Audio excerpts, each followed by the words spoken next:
Another edition of the Bolt City Podcast. Dave Palet, Josh Palet, Mario Heron. Josh, we're going to start off the show right now with Fernando Ramirez from the Sporting Tribune talking Charger football with you.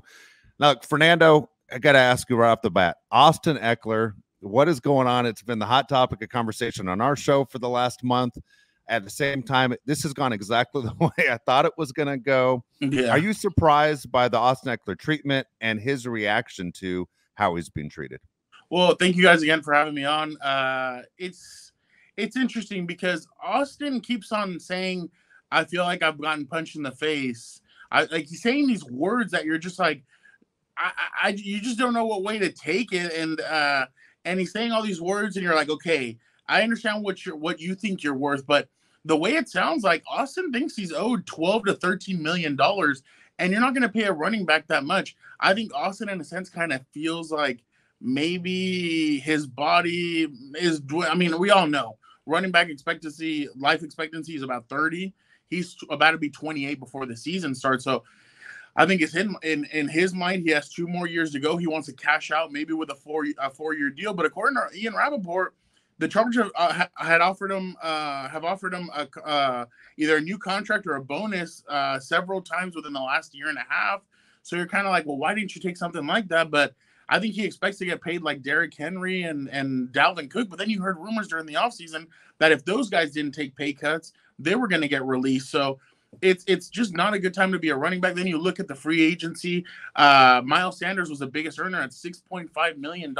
That's where Austin Ekeler is right now with his contract. So it's just not a good time to be a running back. I think Austin Ekeler is kind of following in that Melvin Gordon footsteps. And we saw how Melvin Gordon kind of fumbled the bag in a sense. Like, he was offered, I think, a 2-year, $20 million contract or 2-year, 18 from the Chargers.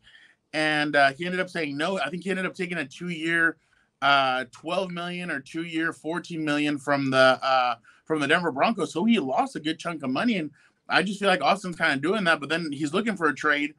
Well, you know, the scene in the Western where the tumbleweed is rolling by, there's just not that much interest. So I just don't know how this saga is going to end, but I think Austin Ekeler, I don't know if it ends with him in a different jersey. I think he may stay in the Charger jersey this season.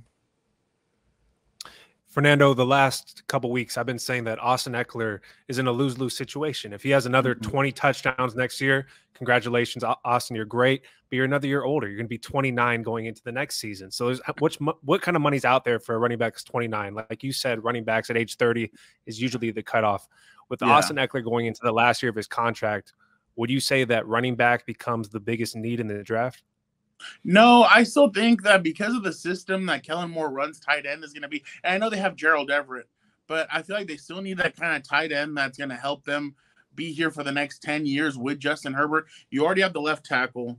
You already have the quarterback. You kind of need the receiver, but I mean, I guess you can look for that down the line, but now you need the tight end that's going to be here. And I know it was the Pro Bowl. But 2 years ago, I remember Justin Herbert kept on throwing to Mark Andrews, and it kind of felt like, oh, maybe he's one of those guys that loves his his tight end, which every quarterback does. But look at the teams that make it to the Super Bowl.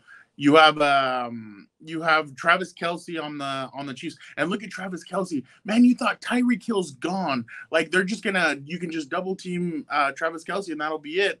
Oh no, sir. Travis Kelce can still take a double team away, and he'll still make plays. So you kind of want that tight end in the system, but I also look at pass rush. I know that they have Khalil Mack, they have Joey Bosa, but why not get more? You need more of a pass rush, more guys that are going to get in there, get after Mahomes, get after, I was going to say Derek Carr, Jimmy G, and get after Russell Wilson. So you need some of that, but I definitely think running back is going to be there, but I feel like you can kind of find a running back at any point. It's just how you're going to develop them. And I feel like Kellen Moore might be able to do a good job developing another running back. But you mentioned the 20 touchdowns.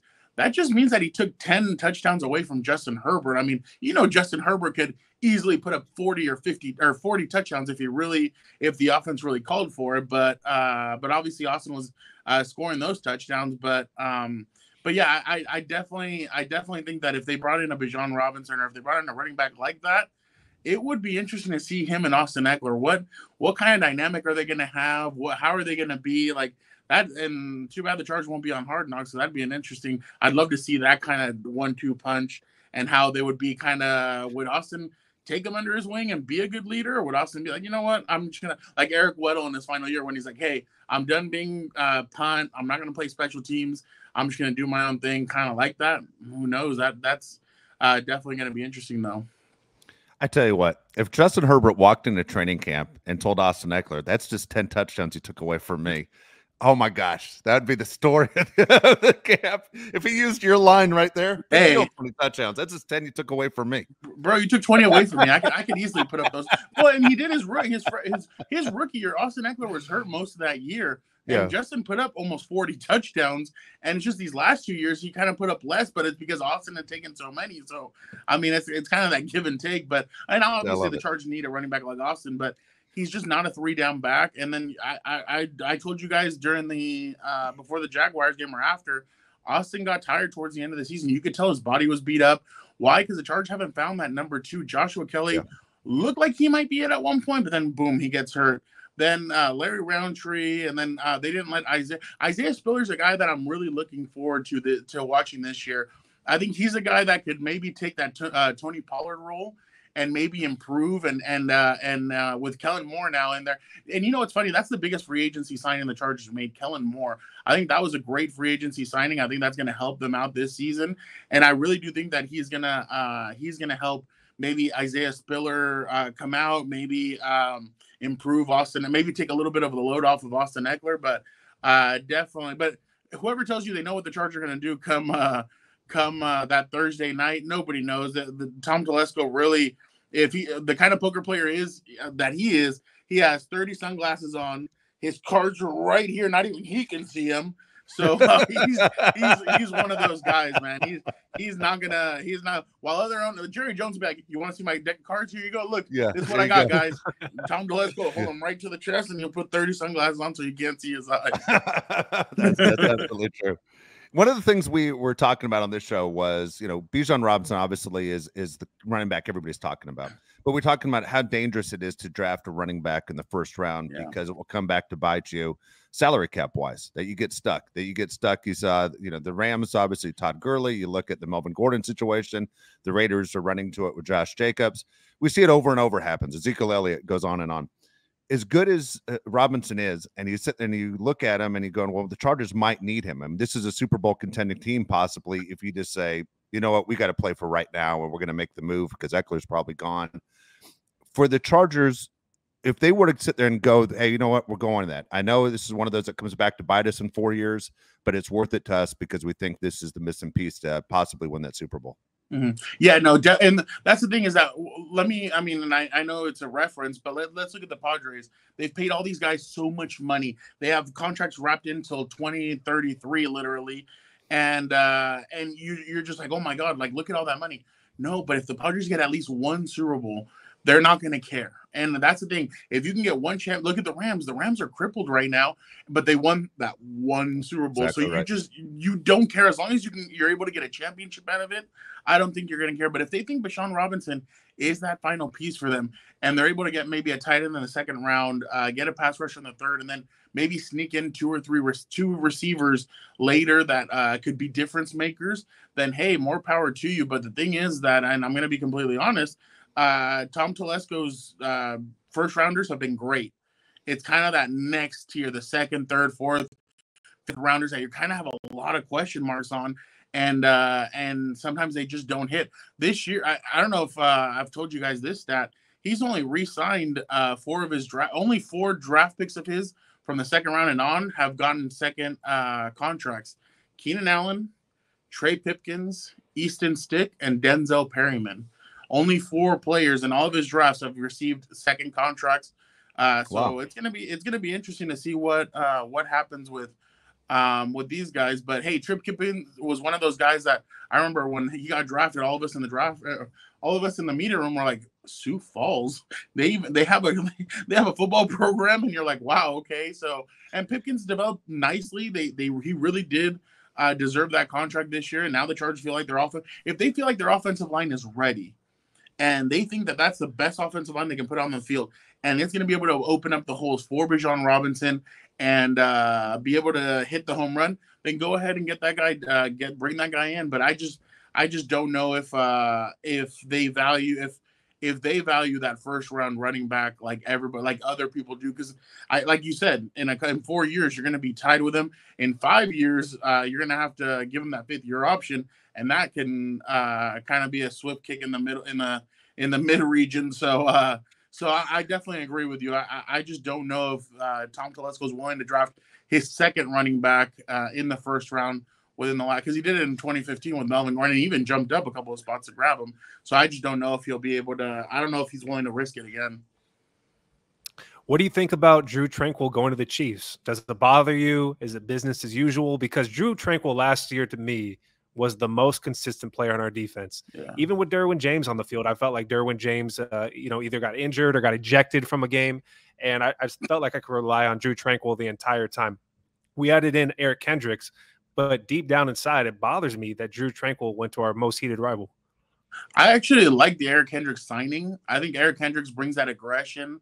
I think he brings it knowledge. I think he brings leadership, which I'm not saying that Drew didn't, but my question is, where's Drew going to play? Nick Bolton's a good linebacker. The other guy, God, what's his name? His last name is Gay. I just can't remember his first name. He's a starter as well. So and those two have a good combination. So I'm kind of wondering where Drew fits in all this. But I mean, I guess Andy Reid and Steve Spagnuolo are going to try and fit him somewhere. I just thought it was a little strange that he went there, just because, like I said, there's already starters there. But yeah, it was pretty interesting to see that the Chargers just didn't, because Drew's one of those guys that Tom Telesco said before, you draft him, you develop him, and then you pay him.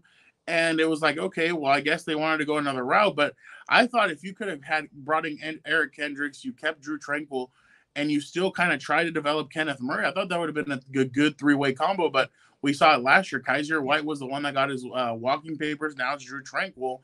And but Eric Kendricks, like I said, I think it's a good move. I think the guy has instincts. I know people are kind of like, oh, well, he's older. Yeah, but he still can tackle. That's another thing, too. They want somebody who can come in and help tackle and stop the run. They think that maybe they have the defensive line already ready to go, and they just need the linebackers to be better, and maybe this is a guy. But Kenneth Murray still last year, he was missing a lot of tackles as well. So I just don't know how this linebacker core is going to look. Maybe Eric Kendricks can coach up Kenneth Murray, but Kenneth Murray is still kind of a liability out on the field. I mean, I know he improved this year, but it wasn't the level of improvement that you're like, oh, that guy's a certified starter right now. So, but yeah, it's just strange that Drew decided to go to the Chiefs. But I think the Eric Kendricks signing is actually a pretty good move by the Chargers, especially because he's LA. He's going to be in the community for you. But other than that, his play on the field is just tremendous. The guy, I still think the guy's going to ball out, and I think he's going to have a pretty strong season this year. And he's only he was a couple of years ago, an All-Pro 3 years ago. So I feel like he in this defense, I feel like he could replicate that. And then he rushes the quarterback pretty well, so that's going to help them out as well. Willie Gay was the person you were trying to Willie think of. Gay, thank you.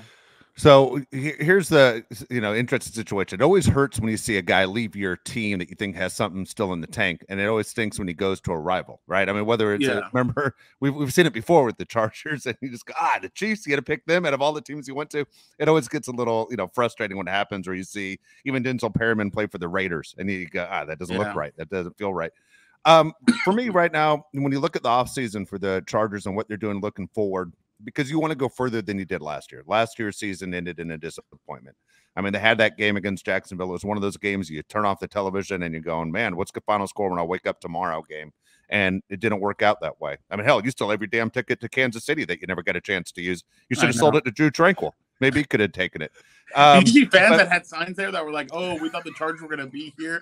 There were Chargers fans there. Yes, I remember that. That was crazy. It's funny, real quick, Sean Merriman at the Super Bowl told us that he jumped on our podcast, and he's like, I was at a lights out fist fighting event, and I heard 27-0. I'm like, oh, dude, we're good. He's like, then I turn around, the event's over. I turn around, some chick is crying in a Chargers jersey, and I'm like, what's the matter? She's like, Sean, we lost. He's like, don't tell me that. We were up 27-0. She's like, it happened. It literally, like in Home Alone, it happened again. So that's literally what happened. That's why I tell people like when Arian Foster came out and said, "Oh, the NFL is scripted," I'm like, that's why the Chargers blow so many leads like that. Like it's scripted. The Chargers are scripted to blow those leads, but it just sometimes you kind of believe it just because you see all this.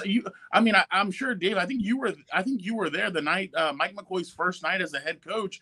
They're up 24-0 on Houston. Houston comes back and beats them, and you're like, dude, what is? And then you've seen it in the playoffs. You've seen it numerous 100%. times. The Marlon McCree fumble. You're like, dude, like, what is all this? So it's just it's one of those things where you can't describe it, but it's there. Yeah, no, it's definitely. Oh, no problem at all. I was saying the thing I'm most excited about this offseason and see how this team's going to change going into the 2023 season. Honestly, it's Kellen Moore. Yeah. Like I am very excited that Kellen Moore's there. When you look at how good Kellen Moore was with the Cowboys and the talent that he had, nothing against some of the guys on that roster. And I understand the Cowboys always get a ton of publicity, and Dak Prescott, to me, he's overpaid. I think when he gets the talent that he has on this Chargers roster with these receivers, with this running back, and especially with this quarterback, I'm looking to see what Kellen Moore does with these guys, because I thought the team was handcuffed last year. Oh, and Mike McCarthy will tell you, Kellen was learning a couple things, but we're going to go back to running the football. Like, dude, stop trying to blame the offensive coordinator for something. You're the head coach. But the Kellen Moore thing, I think you guys should enjoy him while he lasts, because if he does what I think he's going to do, he may be a head coach next offseason. So I hope he is with the Los Angeles Chargers. Yeah, no, and that's the thing is that, hey, remember, wait, what'd you say? I said I hope he is with the Los Angeles Chargers. But you know what's funny? Okay, Joe Lombardi. Everybody was crapping on Joe Lombardi and everything, but remember, he got a Jacksonville Jaguars interview for the head coaching job after their whole Urban Meyer debacle. It was before they hired Urban Meyer. But it was after they hired or they fired Urban Meyer. But why? Because Justin Herbert had such a great season. That first season with Joe Lombardi, he had such a good season. So, like, let's interview him. This kid could literally get offensive coordinators, quarterbacks, coaches. He's going to get them hired. So if you are able to have a great season with him, you're going to get – and Kellen Moore was a couple of steps away from the Carolina job. He's been close. Now with Justin, if you're able to get him into the playoffs, say you make it to the divisional or even the AFC championship – you're going to literally be like, I want that job. So I completely think if Kellen has a strong season like I think he's going to have as the offensive coordinator, I think he's going to have his pick of jobs, whatever he wants. I don't know what's going to come open, but I think definitely he's going to have his pick in whatever he wants to do next.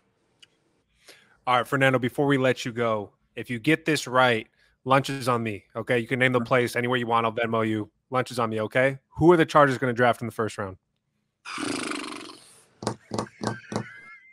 Damn. I see so many. You know what? I'm gonna take an outlier. I'm gonna say Zay Flowers from Boston College.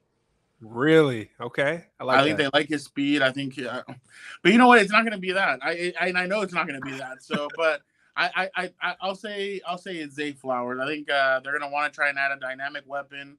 I think if you brought in a guy like him, with the three receivers that you already have, I think you just become that big of an, like, literally, if you draft him, I think you have the best receiving core in the whole NFL if healthy. But yeah, I'll go Zay Flowers, Boston College. I'll say they drafted him.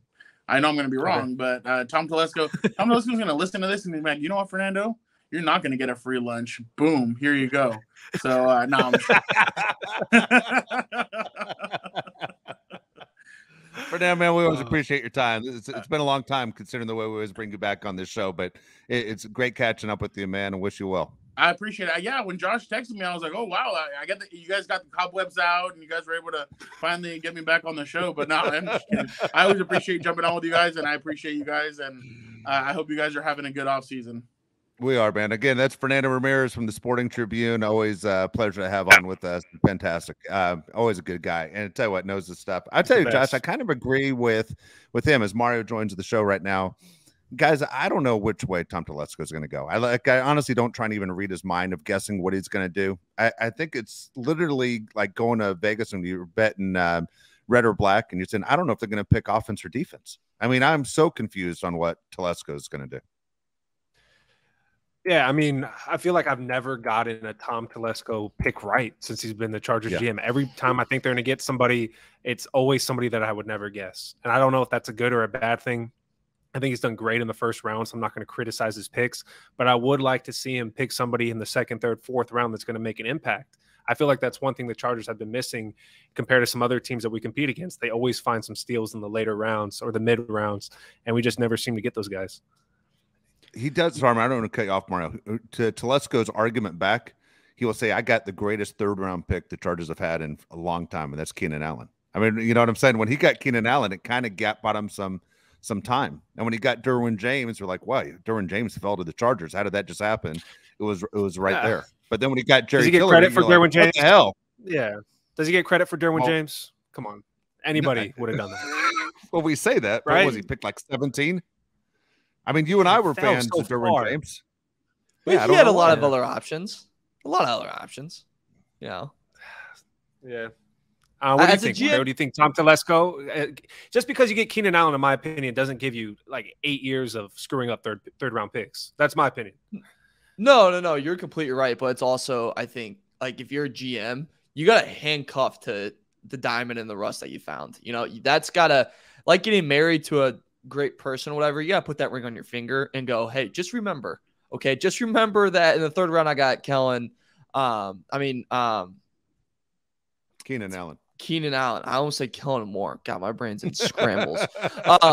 You gotta like handcuff that. So you gotta remember that. But it's a scary thing right now. I go through this with the Bulls too, because the Bulls secretly extend front office people, don't tell anyone, and do a bunch of other bull crap that doesn't work and don't tell anyone. But it's the not knowing is so scary, because you're like, I would say you're not knowing it's gonna work and we're gonna be in a great spot, or it's the not knowing and we draft the running back, which is my worst nightmare. And that part of it is just terrifying. Like, I'd rather have the silver lining be on the wall where it's like, you know exactly what you're looking for. You know what they want. And that part is almost more relaxing because you know what you're going to get. You know, if I'm going to be disappointed, I really know ahead of time I'm going to be disappointed. Other than I don't think I'm going to get disappointed. And the next thing you know, I'm kicked in the nuts, punched in the throat, and I'm sad. So it's a tough spot. When it's funny when Josh, you brought up the whole Drew Tranquil thing. Is that one of those you're going to keep an eye on him, like all of next season, to see what his stats are? Are you going to look at the Chiefs and go, okay, what did Tranquil do today?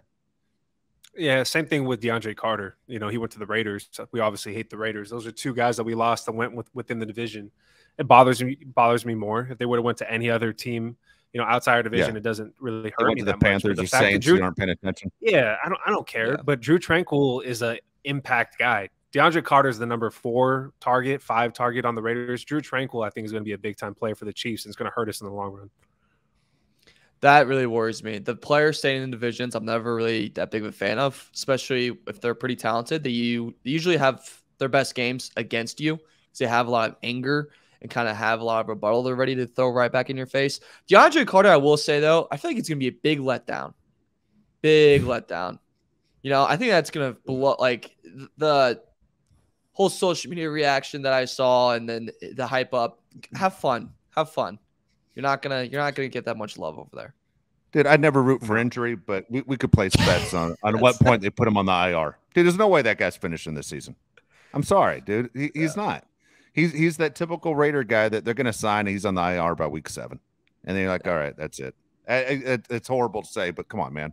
There's a reason why he's not a Charger. I have no problem with him not being a Charger. You know, sorry. You know, this game is built for big, tough guys. He's not one of them. See you later. Speaking Drew Tranquil bothers me. Melvin Yeah, Ingram, when he signed with the Chiefs, bothered me. Yeah. Man, I never liked Melvin Ingram. I always thought he never lived up to the talent that he was supposed to be. He didn't, but he was a cool dude. He didn't. In the locker room, he was cool as hell. Dude, there's cool guys that pump gas at the Shell station down the street. I don't want him playing outside linebacker for my team. Melvin Ingram was supposed to be this freak out of South Carolina, and he was a physical freak. I just felt like he never really produced. To me, he was kind of like Jadeveon Clowney. Like, dude, he looks great in a uniform. He looks fast, but where are all the numbers that are coming along with it? I thought he never lived up to the hype of the Chargers. OBJ signs with the Ravens. Dude, I think OBJ is completely washed, and I don't understand why people want to keep throwing his name out there like he's going to be a huge impact guy. Do you guys agree with me? I 100% agree with you. You make one cool catch, It's really impressive against one of the more popular teams in the NFL. It's very impressive. But if we're going to be honest, since 2016, what have you really done for me? That was the last time he was, by the way, top 5 in receiving yards, top 10 in receiving yards. Oh, actually, top 15 in receiving yards in the NFL. Just want to throw that out there. He's a head case. He's a lot to work with. You better have a strong coach in that locker room. You better have strong leadership in the locker room. And oh my God, I don't know if the Ravens are checking those boxes. And nice job, Ravens. You dumb idiots. You borderline should take first grade over again, because I can't believe how stupid you are. You do business with a linebacker that's his own agent. You give him what he wants, and then you give $18 million to a selfish receiver who is past 2 stops, Giants and Browns, has campaigned himself off those teams and is coming off a full year where he didn't play, and he's 30 years old. Nice job. Clap it up for yourselves. You're dumb as rocks. So, yeah, I don't get it. I mean, here's the deal. He ended up going to the Rams where he had success and helped them win a Super Bowl, but he wasn't the number one. Cooper Kupp was by far the number one. It was the best receiver in the NFL that year, maybe the greatest receiving year of all time. And so, everyone's focused on what Cooper Kupp is doing and all the weapons the Rams had, as that was a Super Bowl championship team. But for OBJ, to me, that's the situation he needs to be in. He needs to be on a team with another receiver with a solid quarterback on the other side. Now, when he was in Cleveland, it never worked out. He didn't exactly have the quarterback he needed, but he did have someone on the other side. He had Jarvis Landry. When he goes to Baltimore, he doesn't have anybody. I mean, he is the guy. Like, he's in that Cooper Kupp role. 30 years old, a guy who hasn't played for a full year, coming off an injury. A guy, as Mario said, hasn't really done much since leaving the New York Giants. And you're going to give this guy money? Is this what's supposed to entice Lamar Jackson to sign a crappy contract? Because that's what it sounds like the Ravens are doing. Hey, we're going to bring in, guess what? This shiny piece right here of metal, and we're going to flash it in your eyes, and you're going to sign a really bad contract right now. Not something that you've been basically striving for the last year and a half. Come on. The Ravens are doing bizarre business right there. And OBJ might be the one that loses in the end. He might see Lamar Jackson end up with a different team, and now you're in a rebuilding mode. And you're going, wait a second, I'm too old to be on a team that's rebuilding. I don't have 3-4 years. My body can't go through this. It's a bad business decision, I think, on his end either. Yeah. I don't think anyone was ringing his phone. Honest to God, I don't think OBJ goes there. No, that's what I was going to say. OBJ is not getting phone calls from around the league. To get the money that he got, I think he would have signed anywhere, right? I don't think this guy cares about winning. He just cares about getting money. And Mark Andrews being the number one target might help him. But like I said, I don't think OBJ is there anymore. Too many injuries, man. Too old, too many injuries. Way too many injuries. And trying to think of the polite way to say it. It's a little too much confidence. I think his phone might be ringing, and then they heard the price tag and they go, never mind. So I think he wanted a lot more than you're going to get from him. The team, honestly, that would have been a great fit for him would have been the Chiefs.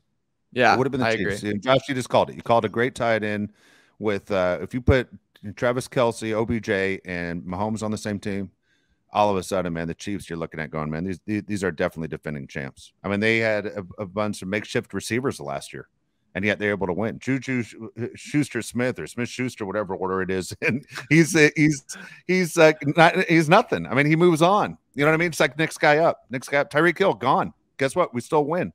I mean, but for OBJ, that probably would have been the best fit for him if winning was important. And we talk about this all the time. How many NFL players actually care about winning or care about the check? OBJ is in the situation. He cares about the check right now. 30 years old, already has a ring he cares about. He cares about the check. Remember, we talked about this when OBJ went to the Rams because he got paid in crypto. Remember that? He literally lost money being on the Rams that year. Remember, he lost like $1.5 million?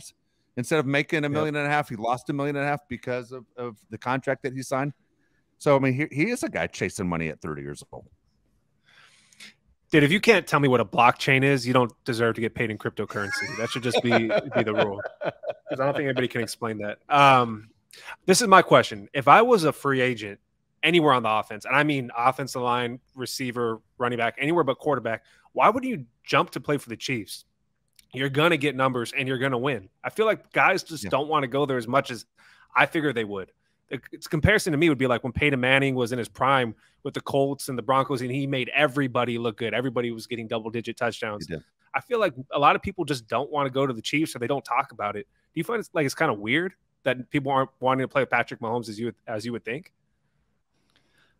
I think it's weird, but then you think, oh, I have to live in Kansas City, and that sounds like it's awful, Like, I think that's got to be a little bit of, like, how big of a bite is that going to take out of me? No, I do think it's weird. Kansas City, I'm pretty sure is fine, probably fine city, whatever. But, yeah, it is weird. It's like, why aren't people jumping at the bits to play with Mahomes? It's odds. It's weird that you don't see it, like, strike right away. Especially with Andy Reid, it's not like he's a Bill Belichick type where he's not going to, be on your ass 24/7. He's not going to rip you a new one. You have to be in this system. If you're not in that system, there's the door. He's not really like that. So that part doesn't really make sense. It is very odd. I feel like the Bills have more of that than they do, and the Bills haven't really achieved anything. It's always like this guy worked perfect on the Bills. Who wouldn't want to go play in Buffalo? And you get more of that than, shoot, we do it with the Lakers all the time, and they don't have any money to spend it. But yet the Chiefs, it just doesn't happen. And it's just something about it's odd. Maybe it's like how many targets might I get with Kelsey out there because Mahomes and him have such a good relationship and they know the offense so well. It's weird. Or maybe they just don't want to put up the money because they know Mahomes makes everyone Jesus. I think. Can I jump in real quick? Sorry. Yeah, go ahead. Can I jump in real quick? The comparison to me, what I think Mario just nailed it right now, is the Lakers. People are signing these veteran minimums to go play with LeBron because they want to play with LeBron. Same thing with the Chiefs, man. Why can't you send like a minimum deal to go play on the Chiefs? Because I feel like if you win, even if you're not a huge impact guy and you're on the team, you're going to get a second contract.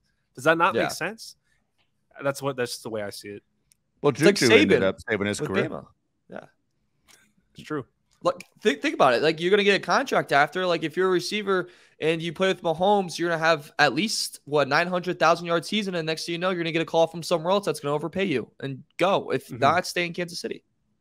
That's what happened to Juju. He ended up doing fine. And, all of a sudden he's a guy that, hey, he's not that good, goes to KC, wins a Super Bowl.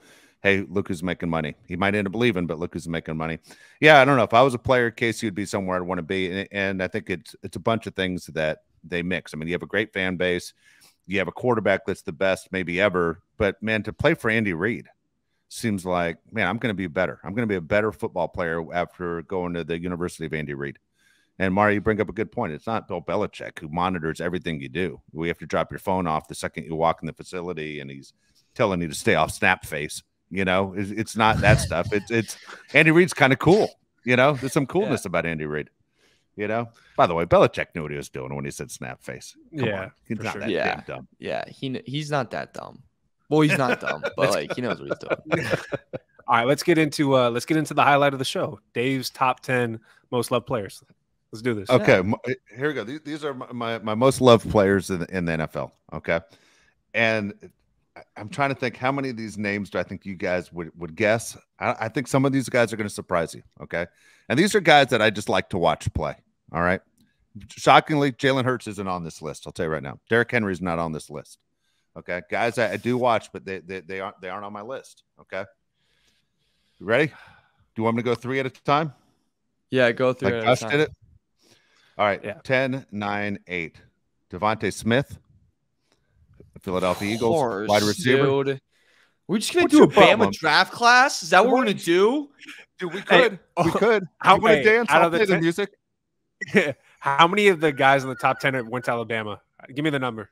Okay, yeah, what, 8? Well, go ahead. Give me. You know what, man? Give me the number. I'm gonna say 5. I'm gonna say 5. I bet 7. 5. 2.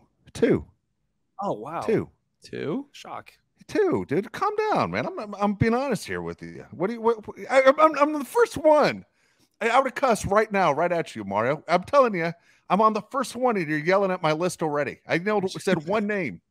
What are we? I almost cussed again. What are we doing here? Come on. I'm just. Well, he died for our sins, so you can cuss if you want. Oh my God. You'll be forgiven. But I like here's one thing you can understand. I like the underdog role. Okay. The Okay. fact that this guy couldn't play in Chicago because the wind would knock him right over. Devontae Smith is amazing.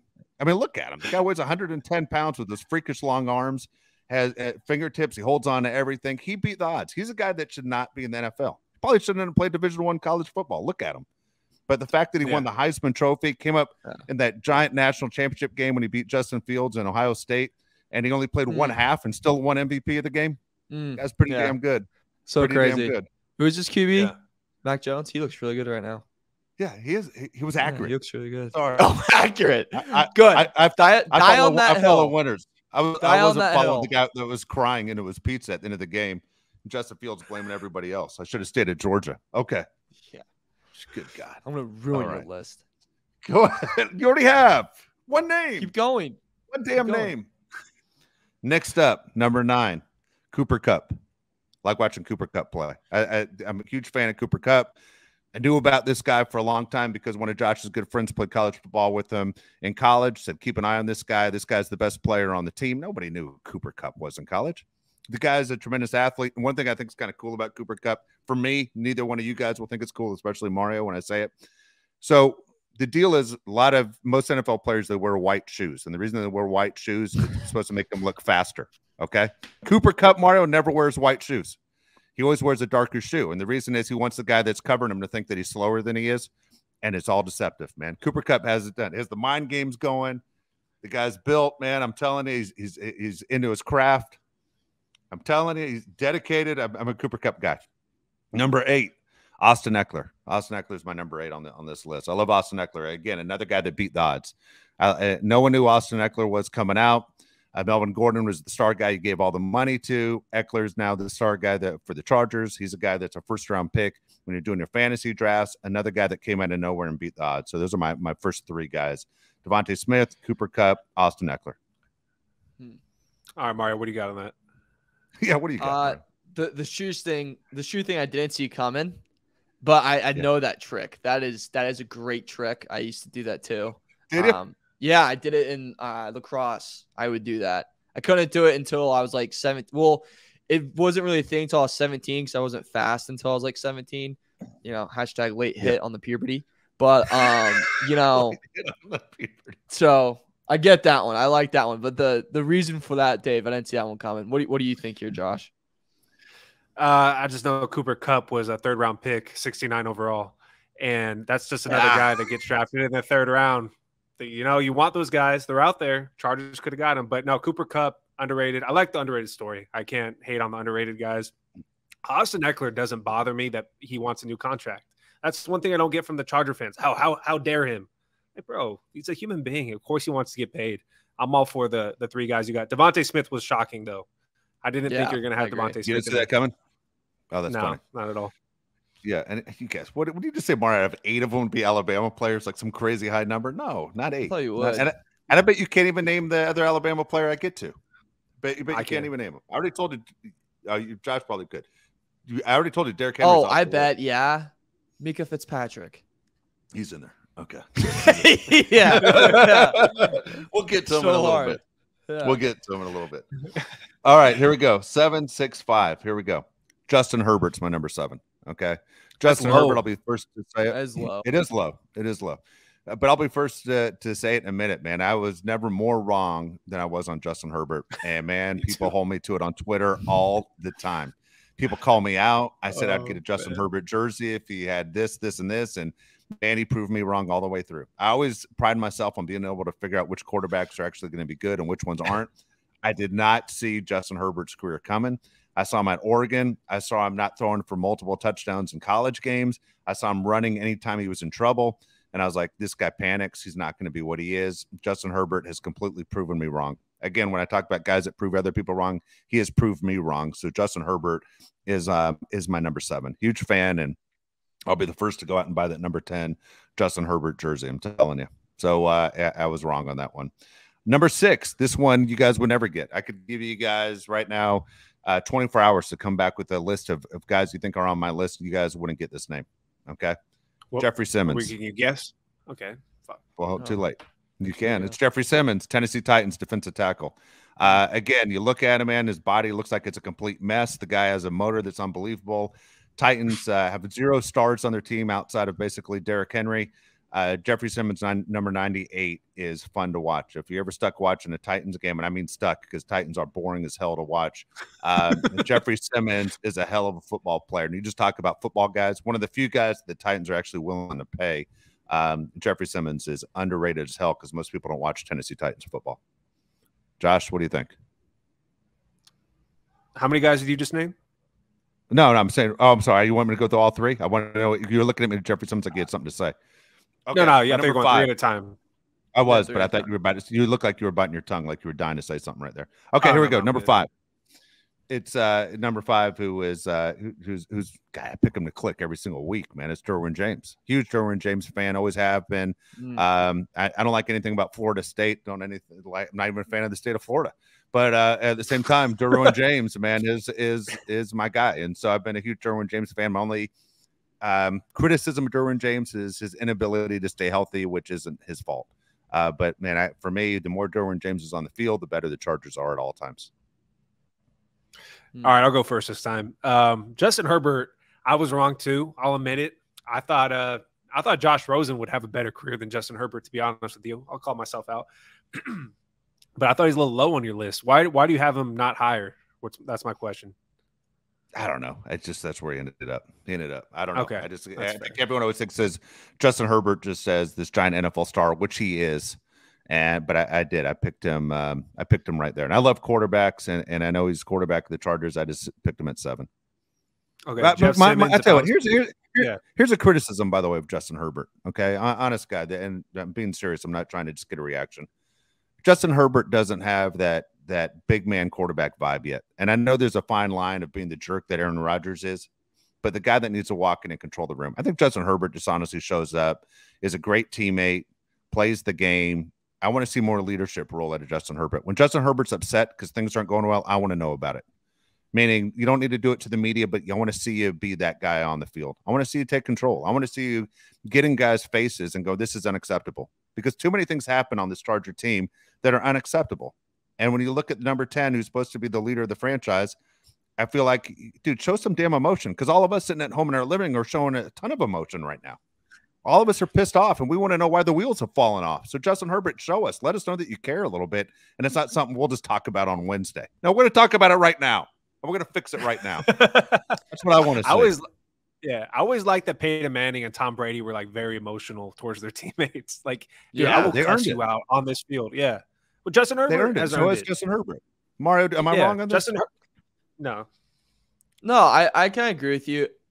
I'm waiting for I'm going to compare him to like how kind of Kawhi Leonard is. Like, he's a very quiet guy. Obviously doesn't do a lot of stuff with the media. You're not going to hear a lot from him in interviews. But you did hear the story when he was on the Raptors, and I think they lost game 5, and he told his team, don't pack for game 6. Oh, no, it was like, don't pack to go back because we're not going to lose. Like, we're not going to lose the next game. We're going to win. We haven't really heard that story from Herbert yet. We haven't really heard of that crazy, competitiveness. We haven't just heard that.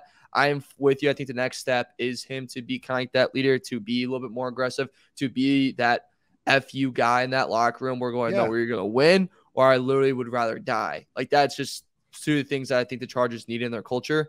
I will say, too, I was with you guys. I also thought Herbert would not be very good. I remember watching the Rose Bowl game against Wisconsin, and he ran for 3 touchdowns. Yeah, I had to pull up the stats because, like, I'm pretty sure he threw for under 150 yards, and he did. He threw for 138. And I thought, this kid's good looking, but my God, this kid's going to be maybe a backup quarterback for 10 years. So we're all 3 wrong on Bolt City, but that doesn't mean we don't love him now. He's our king now. But yeah, I would love to see him be a little bit more serious. He also threw an interception in that game. Really not a good game for him. No, here's the other thing, man, on that. And this is a little bit of homework because I'm not going to do it. So one of you guys can do it. Look at the roster from the Chargers when he came into the league and look at the roster now, meaning how many guys aren't there when he came into the league. And the reason I bring this up is when they go into training camp this year after the draft and Justin Herbert walks in that room, guess what? All the new Chargers that are in there, since Justin Herbert's been on the team, they're all going to look at him when he walks in. He's the guy. He's the head turner. Everyone else walks in, man, they aren't turning heads. Maybe Khalil Mack just because he's the vet. But when Justin Herbert, I should say, walks in, he's the guy that everyone's going to go, man, he runs this team. This is the franchise. Just walked in the room. So it is expected of him to have this attitude. It's not a jerk move by him to all of a sudden change his personality. It's that, hey, guess what? I've been in the league too long, and I'm tired of a guy in my division being talked about as the greatest player of all time, and Patrick Mahomes. I'm the guy. I want to be the guy. Watch this. Yeah, I would love to see that. I don't think it's going to happen. He's on a fishing show, by the way. It's coming up. Great. Are you going to watch it? Can't wait. Can't wait. No, I'm not going to watch it. I watch him play football because he's a football player. He's not a fisherman. All right. I don't want to see guys work under the goddamn retirement already at age 24. What are we doing here? Yeah. Damn it, man. Come in the backyard. Start throwing some footballs through the tire, Justin. What the hell are we doing? Casting. You know what you can do besides just ruined my day telling me that story. You can do this instead of watching the TV show. Is you can check out Betflip Cycle on the BetQL Network at twitch.com/BetQL, and that's how you call advertising, boys. It's called a good plug. Good. I see what you did there. Yeah, that's good. Yours truly. That's good. All right. Next up. Go ahead. All right. You have no comments about Simmons or Derwin James? You guys are done? Okay, real quick. Simmons would be on my top 10 underrated list. He's awesome. Derwin James was my number one most loved player, so I sign off on that. There you go. That's true. That's true. Yeah. All right. Number 4, again, on my list. You guys would never mention this guy's name. Okay. It's Fred Warner. I'm not a 49ers fan. Can't stand the 49ers. Hope the 49ers lose 17 games next year. Man, I'm a huge fan. I mean, he's one of those guys where I compliment like Derwin James. I probably should have switched the two, where I tell you there are certain guys who play in the NFL that look like even though a defensive player, they were in the offensive huddle before the play was called. He always in the right place at the right time. Nobody paid attention to him, and basically in high school or college. And then here he is on the Niners, one of the most underrated guys going. And I'm telling you, you cannot watch a Niners game without walking away going, that guy's the best player on defense. Even though Bosa gets all the credit, I'm telling you, Fred Warner is insane. He's just an insane football player and been one of my favorites to watch. Again, can't stand the Niners, but he deserves the credit. He's at number 4 for me. Number 3, let's go real fast because you guys all guessed it. It's Minkah Fitzpatrick. Again, I admire the fact how smart he is. Some people get really upset. I didn't put Derwin ahead of Minkah. The reason I didn't put Derwin ahead of Minkah is 2 reasons. One is been following him since college. He was at Alabama when Josh was there. He was my favorite player outside of Josh when he was there. When they did the IQ test or whatever the test is called that matches up your competitiveness and your mental makeup, he's the one that lined up with Nick Saban. I thought was kind of cool. I thought the Miami Dolphins made a giant mistake getting rid of him. Just basically gave up on him. Goes to the Steelers from day one. He's been making plays on that Steelers defense. He's the most important player on that Steelers defense. Really good dude. Had a chance to speak with him a few times. Very, very nice guy. And then I'll tell you what, I'll stop right there just on those 2 because I'll do my last 2 at the same time. So real quick, Fred Warner, were you guys surprised by that one? Yeah. You go first, Josh. I know he picked Fred Warner because he's from San Diego. But Fred Warner is like, yeah, he's the best linebacker in the NFL. I don't think anybody can debate that. I like watching Fred Warner play. And then Minkah is like my favorite defensive player to watch because I know him and he's always been great. And he's a great guy. Yeah. I mean, I could have seen them like Fitzpatrick when I thought he'd be 1. I could see that coming a mile away.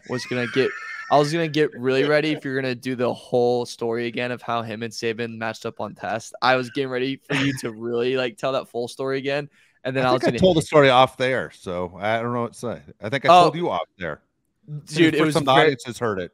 It was very much on air because I edit it, so I hear it again. Is that right? Yeah, okay. It was said last I might say it next year as well. Yeah, I might say it next year. Play the hits. Play the hits. Yeah, I agree with that. The Fred Warner one was really surprising. I didn't see that one coming. Not a lot of people say, like, I feel like linebacker gets lost of, like, players they really like to watch, but he flies around the field.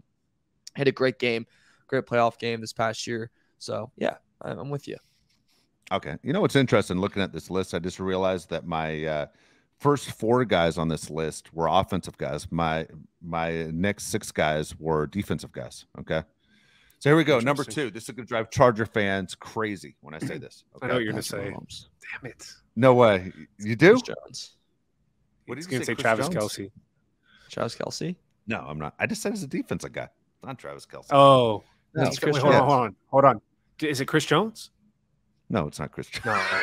No. Max Crosby? Wait. Hold on. Hold on. Max Crosby. Wait. Good guess. It is Max Crosby. Wait, what kind of hold on is it? Is it Chris Jones? He just said Chris Jones. Oh my gosh, Dude, that's I was funny. thinking All right. good defensive players in our division, but yeah, Max Crosby. Yeah, okay. It's Max Crosby, and I Great tell you, I'm a story. Max Crosby fan. Dude, the motor he has is insane. I'm always amazed with maybe because I'm always tired. I'm always amazed by certain guys in the NBA. Man, Allen Iverson never got tired. I was just watching him going. Allen Iverson never gets tired. How does he do it? And then you watch this is before you got some Latrell Sprewell never got tired. Max Crosby never gets tired. Man, it is 100% every single play. It's the opposite of Joey Bosa. It is completely the opposite of what Joey Bosa does. Joey Bosa is cheap speed, man. When you're playing Madden, you're like, come on, guys, out of gas already? Sub. Yeah, Max Crosby gives 100% every play. I'm amazed by it. The position he plays and the way he is treated on an NFL field to sit there and go, man, it is a battle every 30 seconds amazes me. It just amazes me. So Max Crosby would be number 2. Number 1, you guys want to guess? Defensive player. Ooh. Give me a division. Yeah. No, I think Josh is going to grab this. Defensive player number 1. Okay. Hold on. Yeah, don't give no division. No division. No division. Give me a second. No division. Can I get AFC, NFC? Can you what? Get like AFC, NFC at least? Yeah, I'll give you NFC. Which conference? NFC. Oh, NFC. Aaron Donald. It's Aaron Donald. Yeah.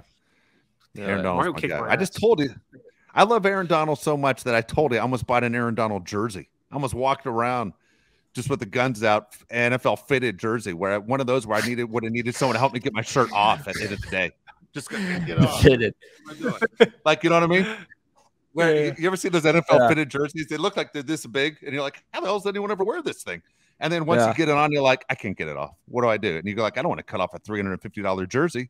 I need someone to get it off. That's funny. That's what happened to John Lynch, by the way. You know, the Hall of Famer and the guy who runs the Niners. When he was on the Buccaneers, I asked him, hey, do you have a second to talk? I will if you help me get my damn jersey.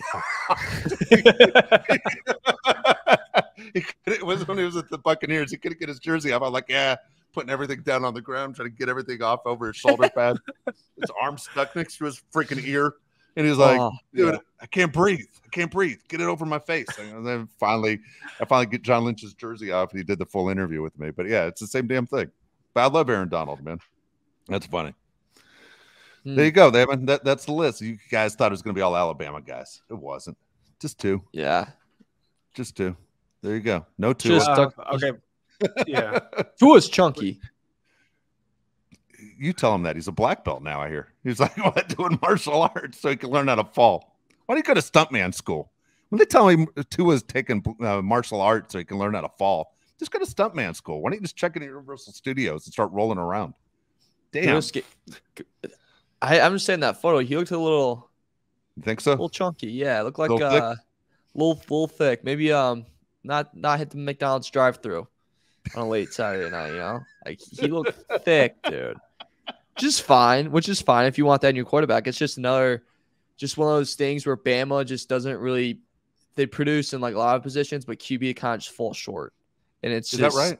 One of those things that you gotta accept. Joe Namath and Bart Starr would like to have a word with you. Oh, okay.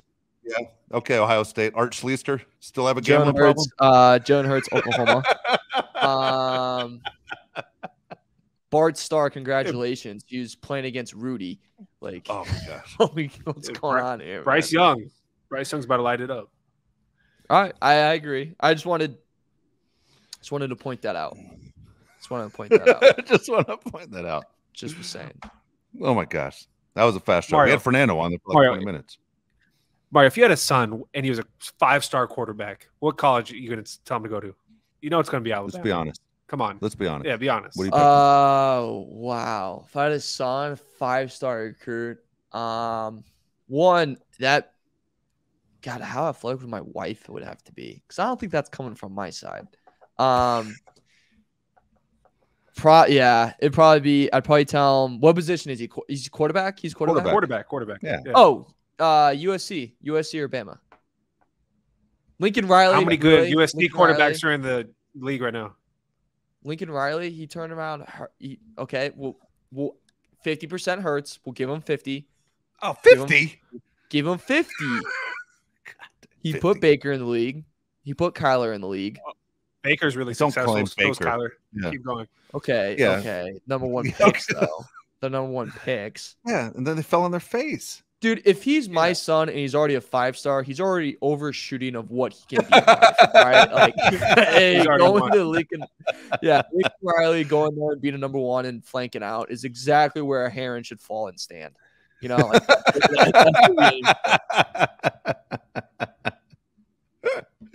but yeah, probably Bama would be pretty obvious with that receiving core that they would get. It'd be pretty nice. That's not bad. There you go. That's not bad. But or UNC. Drake May, UNC, you said? Dude, Drake May and Mitch Trubisky, now we're talking, gentlemen. Sam Howell?